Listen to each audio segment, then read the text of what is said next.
This channel does not promote any violent, harmful, or illegal activities. All content provided by this channel is meant for an educational purpose only.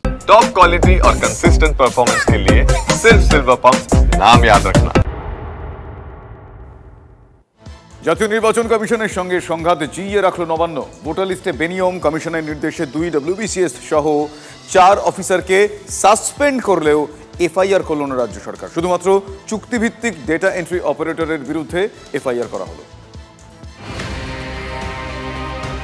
Voter লিস্টে বেনিয়মের অভিযোগে নির্বাচন কমিশনের নির্দেশে I don't ever slow up, no I don't take shit. I got no love for the fakeness. If you wanna play tough and wanna hate this, I'll always show up.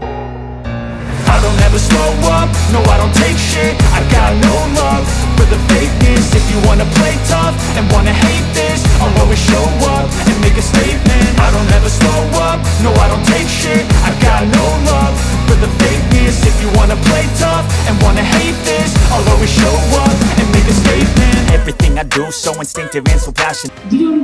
WBCS officer কোনটা suspend করবেন, ইলেকশনে declare হয়নি, কি সাহস! Under which rule? এখন ইলেকশনের অনেক বাকি আছে, এখন থেকে কি ভেবেছেন এই এনআরসির নাম করে ধরে যাকে ইচ্ছা অফিসারদের ভয় দেখাবেন? অফিসারদের পাশে সরকার ছিল, আছে এবং থাকবে। 13 আগস্ট মুখ্য সচিবকে দিল্লিতে ডেকে পাঠায় কমিশন। কমিশনের ডাকে সাড়া দিয়ে দিল্লি যান পান্ত। আর এবার 2 WBCS সহ 4 অফিসারকে সাসপেন্ড করলেও এফআইআর করল না রাজ্য সরকার।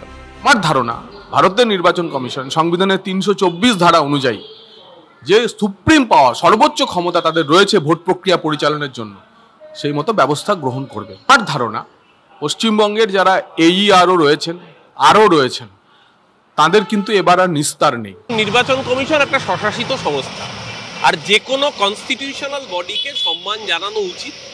আমাদের সরকারের সেই বেসিক সৌজন্য রয়েছে, তাই জন্য এই কমপ্লাইটুকু আমাদের সরকারের পক্ষ থেকে করা হয়েছে। নির্বাচন কমিশনের তুগলকি ফরমানের বিরুদ্ধে প্রতিবাদ জারি থাকে। ভাঙল তবু মুচকাল না রাজ্য।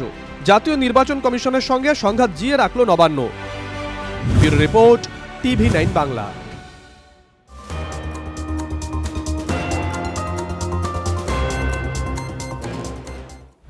কাকুরগাছি বিজেপি কর্মী অভিজিৎ সরকার খুনে স্বস্তিতে তৃণমূল কংগ্রেস। বেলেঘাটার তৃণমূল বিধায়ক পরেশ পালের আগাম জামিন।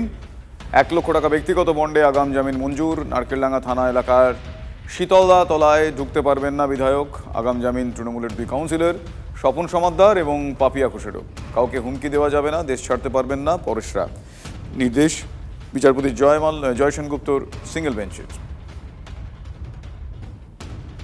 রাজ্যের বিধায়ককে এইভাবে বেল নিয়ে ঘুরে বেড়াতে হচ্ছে, খুনের মামলায়। তাও আবার যদি পলিটিক্যাল মামলা হতো তাও না ভেবে নিতাম, খুনের মামলায় বেল নিয়ে ঘুরে বেড়াতে হচ্ছে। এটা লজ্জার। এই লজ্জার মানে চরম লজ্জার। বাঙালির জন্য লজ্জার, বাংলার জন্য লজ্জার। তবে হয়তো বেল পেয়েছেন, ছাড়া পাবেন না। যথেষ্ট জোরালো প্রমাণ রয়েছে যে অভিজিৎ সরকারকে সেই দিন নৃশংসভাবে এদের নির্দেশে, এদের ডাইরেক্ট সহযোগিতায় খুন করা হয়েছিল।